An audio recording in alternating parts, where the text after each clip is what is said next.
Hello and welcome back to my channel. In this video, we will be looking at the consequences of urban population growth in the Caribbean.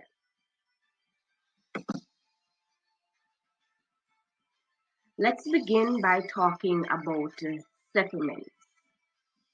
A settlement is a place where people live and carry out their activities. Settlements may be described in different ways. One way of describing settlement is by talking about their location. The location of a settlement includes the site of the settlement as well as the situation of the settlement. The site of the settlement is the exact piece of land on which the settlement is built and therefore could be described as hilly, flat, coastal, or inland. The situation of a settlement looks at the settlement in relation to its surrounding features. These surrounding features may be physical features as well as human features such as roads and competing towns and cities. For example, Halfway Tree is located on a flat inland area in terms of its site. In terms of its situation, it is located to the south of the Blue Mountains. It is located to the north of downtown and to the east of Portmore.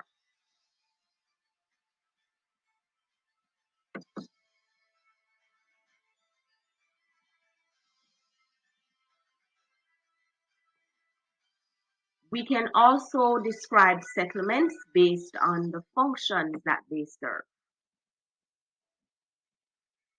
The functions of settlements include residential function, agricultural function, commercial function, industrial function, and so on.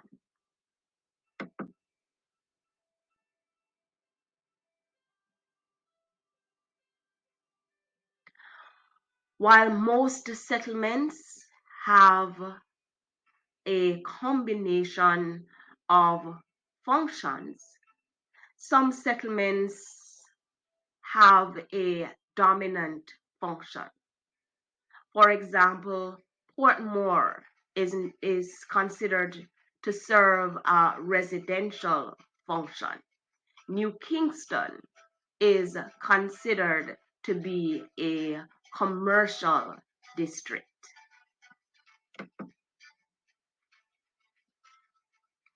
Another way of describing settlements is by the physical layout of the roads and buildings. Where buildings are laid out in a line, we talk about a linear settlement pattern, where buildings are clustered together, for example, around a point of interest or a road junction.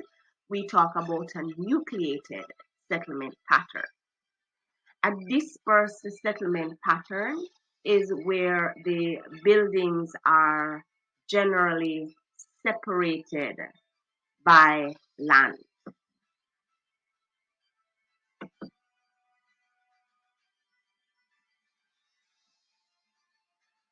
We can broadly classify settlements into urban and rural settlements.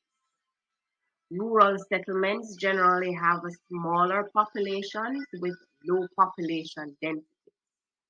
In the Caribbean, they are mainly located in hilly inland areas where there is more vegetation and generally less development. The roads are fewer and winding due to the hilly terrain. Primary economic activities usually dominate these settlements, especially agriculture. Urban settlements, on the other hand, have larger populations with higher population densities. In the Caribbean, they are mainly located along the coast, of course, with a few exceptions. The vegetation is largely removed and replaced by roads and buildings. There are more paved roads which are less winding due to the gentle relief of the land. Urban areas are dominated by secondary and tertiary economic activities.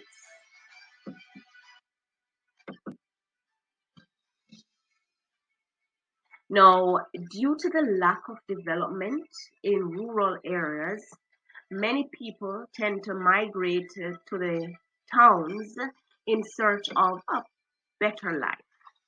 They migrate due to two main sets of factors. These are push factors and pull factors.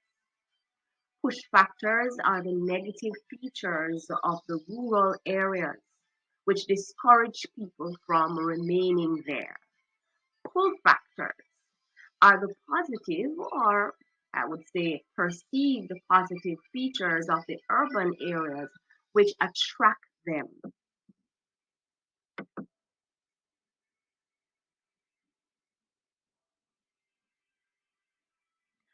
Now, urban areas can also be distinguished by their structure.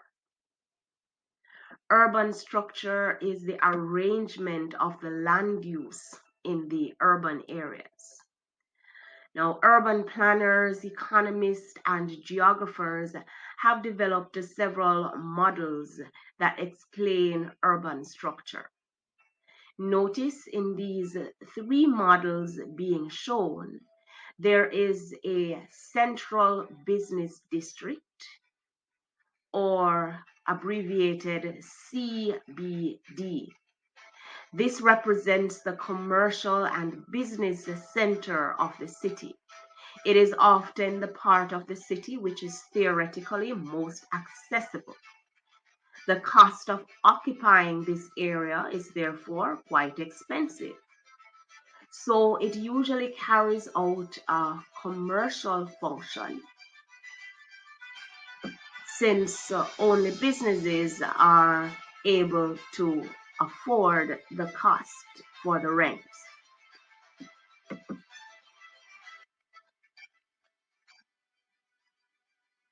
Now, for us to understand how urban areas grow, it is important for us to understand three main terms: urban growth, urban sprawl, and urbanization. As people migrate from rural areas to the city in search of opportunities, this causes an increase in the urban population. At the same time, women in the city are also giving birth, which also leads to an increase in population through natural increase.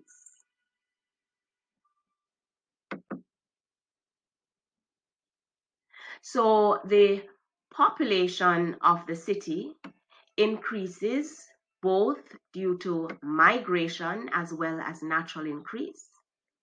The overall increase of the urban population is called urban growth. The concept of urban growth may also be extended to refer to the growth in the physical size of the urban area.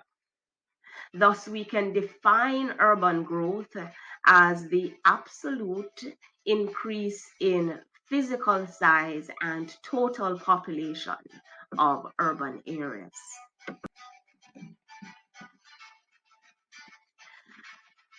The reason it is difficult to separate the growth in the size of the population from the growth in the size of the land is because the higher the population, the more land is usually required to accommodate that population. This leads us to the second concept of urban sprawl. As population grows in the city, people will start building houses outward until they go beyond the original limit and into the surrounding countryside.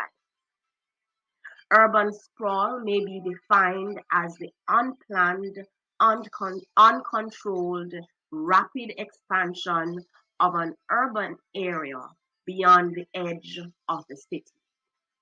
Urban sprawl is viewed in a negative light because it occurs in an unplanned manner and often results in deforestation and even reduction of farmland.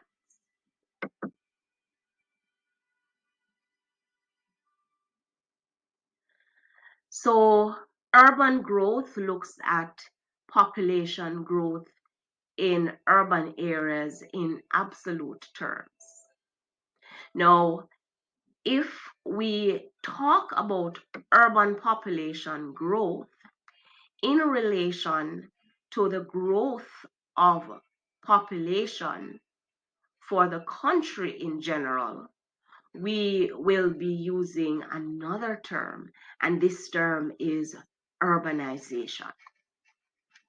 Urbanization may be defined as a process whereby an increasing proportion of the population of a country lives in urban settlements.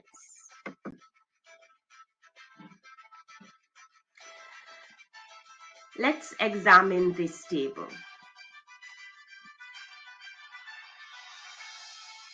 The table shows 3 urban areas in Jamaica. Notice from the second and third columns how population steadily grew between 1921 to 1960. These columns are showing urban growth in terms of population. Notice that the final column is showing percentages because here the total urban population is being compared with the overall population of the country. Go ahead and try it for yourself. If you divide the total population of the 2 urban areas in 1921 by the overall population of Jamaica, then multiply the value by 100, you will notice that you will get a value which is a little under 14%. Notice how this proportion increases over time.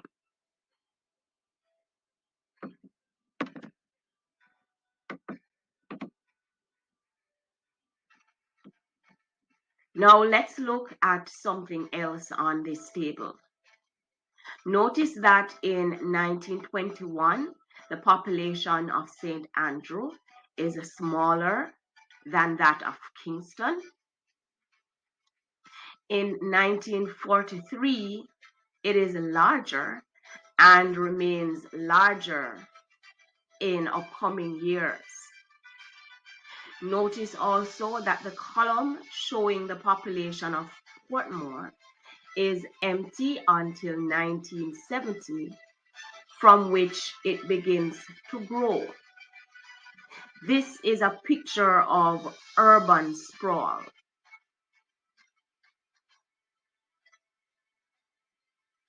The population of Kingston first expanded into the adjacent parish of St. Andrew, and then due to the limitation of physical features, the population then expanded westwards into Portmore. Let's look at this on a series of maps.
The growth of the city of Kingston developed largely because rural residents migrated with the view that they could gain certain benefits. Let's now look at some of the benefits that exist in Kingston as well as other urban areas in the Caribbean. Urban areas have a diverse population with a wide variety of skills and qualifications. Not only do businesses benefit from a source of labor, but also from a larger local market to sell their goods and services. In the same breath, many people benefit from employment in the urban areas since there is a wider variety of jobs available.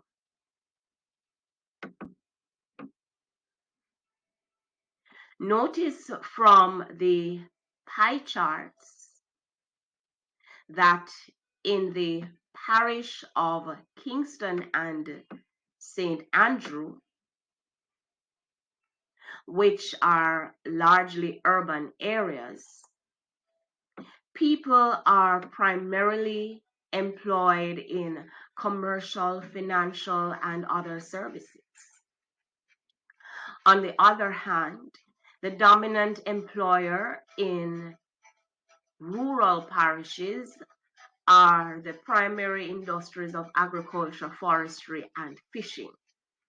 The second largest employer in urban areas is manufacturing. This is largely because factories get to benefit from the larger and more diversified labor force, as well as the larger local market. Kingston is also a natural harbor, so people are able to make use of the port facilities for international trade. Manufacturing is also a large part or a large employer in the rural areas, and this is because there are those industries which benefit from being located close to raw material. Now, the larger employment in transport and utilities in Kingston and St. Andrew compared to rural parishes is also testimony to the greater availability of these facilities in urban areas.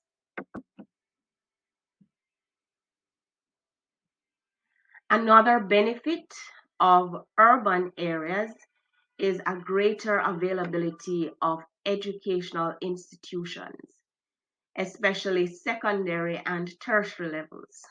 Many students, after completing high school in rural parishes, migrate to Kingston, St. Andrew, and even St. Catherine to gain access to tertiary level institutions. There are also more hospitals and health centers in urban areas with more advanced technology than those of the rural areas. People will therefore migrate to the city to benefit from these services, especially when there are family members with special needs. Another benefit of living in urban areas is that people are able to enjoy an active social life. People live in closer proximity in urban areas and can therefore interact more easily. Furthermore, there are greater opportunities to meet different people in different social settings. In Kingston, there are nightclubs, sport complexes, movie theaters, parks, even places of worship, and so forth. Urban areas are also more well lit and active in the night than in rural areas. So many people will migrate to enjoy the nightlife.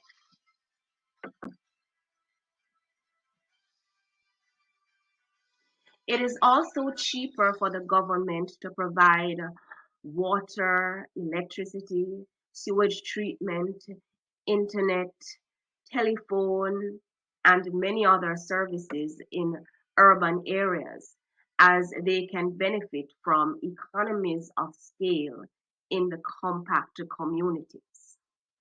Thus, residents of urban areas in turn benefit from services such as piped water, electricity, telecommunications, and garbage collection.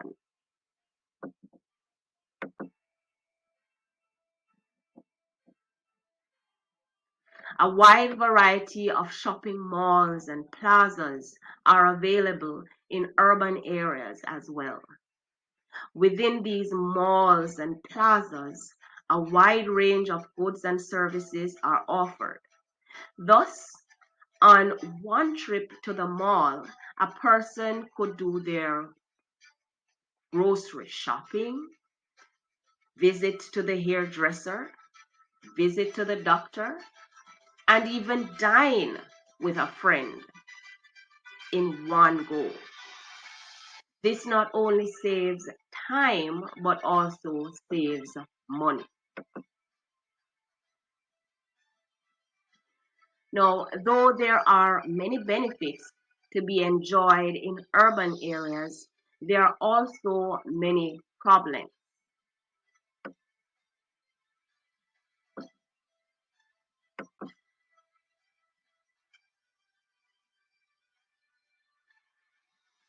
One problem is deforestation.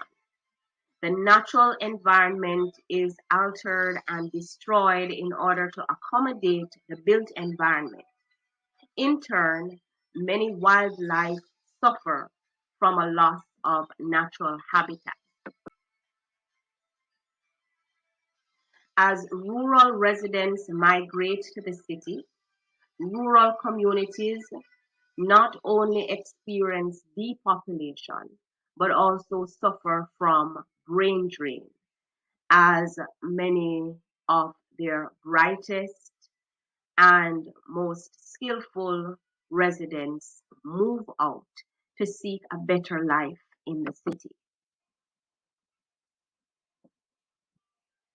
Temperatures in urban areas are much higher than the surrounding rural areas. The concrete, brick, and building materials common in urban areas have higher heat capacities than the original surface. These materials absorb heat during the day and release them at night. This creates a contrasting temperature between the urban area and the surrounding countryside. With higher temperatures in urban areas, more energy is used for air conditioning. Thus, more fossil fuels are burnt. This releases greenhouse gases such as carbon dioxide, which contributes to global warming. Furthermore, the general lack of vegetation in urban areas reduces the rate at which carbon dioxide can be absorbed from the atmosphere.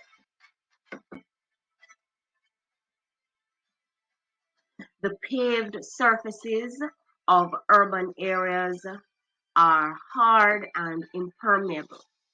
This decreases infiltration and in turn increases overland flow. When the garbage is not properly disposed of in urban areas, they may be washed into and clog the drain. This often leads to localized flooding of the streets. Flooding may in turn lead to traffic buildup as well as other problems.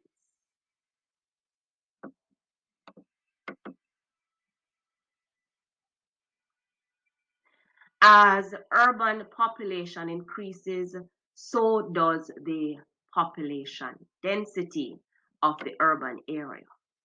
When urban areas become overcrowded, people start building slums.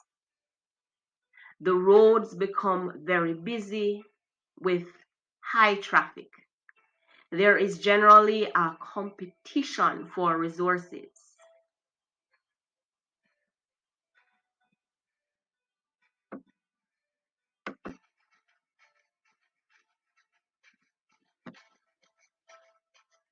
Many rural residents migrate to urban areas in search of job opportunities, but often become disappointed because they may not be able to get the type of job that they are seeking. Some may settle for low paying jobs in order to meet their needs. Others may resort to illegal activities.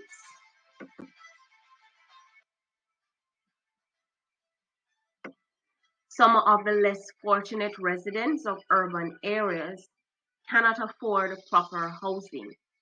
This has led to the development of slums in and around many Caribbean cities. Many of these slums lack electricity, piped water, or proper sanitation.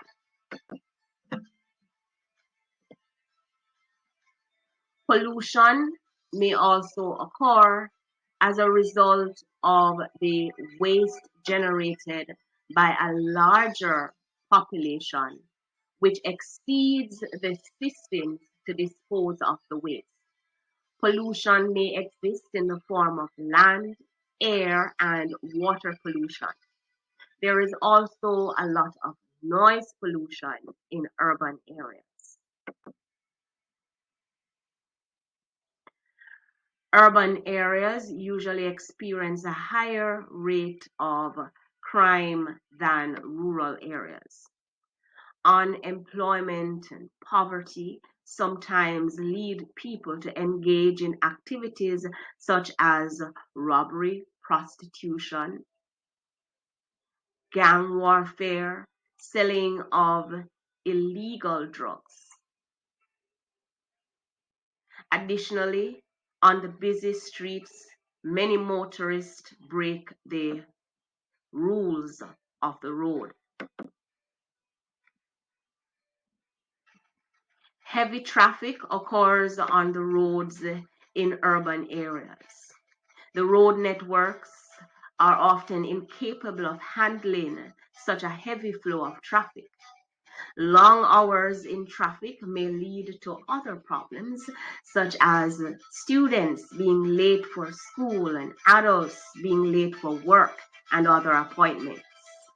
It may also slow down the delivery time of goods to customers and raw materials to factories. As urban population grows, people begin to build housing in areas beyond the edge of the city, often in an unplanned and uncontrolled manner, which does not adhere to zoning laws. This often results in a clash of urban functions. Deforestation may also occur as trees are cleared for housing.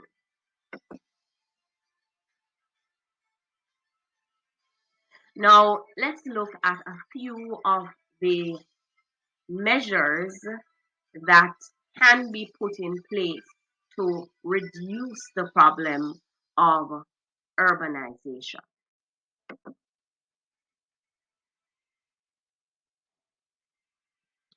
By creating roads to link urban areas with rural areas, rural residents can travel on a daily basis into the urban areas without having to migrate. Developing rural communities can also help to slow down the rate of urbanization. With more services available in rural areas, the push factors will be reduced and people can better meet their needs in their own community.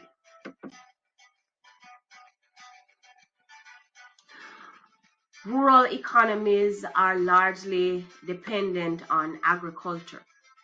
However, the sector has largely declined with the loss of traditional export markets. This has negatively impacted the rural economy.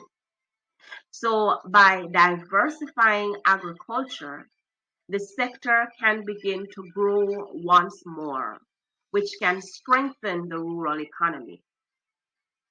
This may slow down the rate of migration as more rural residents can find employment in their rural communities.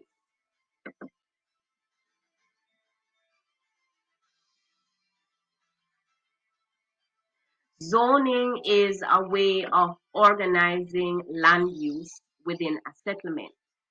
It helps to prevent settlement from being developed in an unplanned way. Through zoning policies, green belts are created around the city where development is restricted. This reduces urban sprawl. It also helps to protect farmlands and preserve wildlife.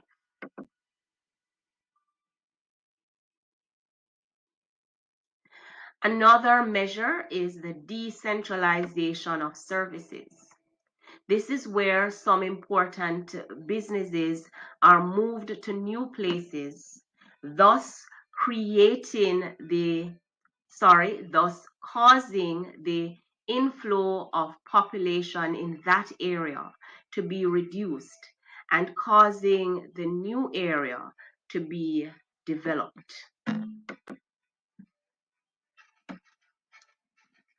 Similarly, new housing schemes have been and can be developed outside of the main urban area. For example, new housing schemes were created in Portmore and Old Harbor, which reduced the inflow of migrants to Kingston.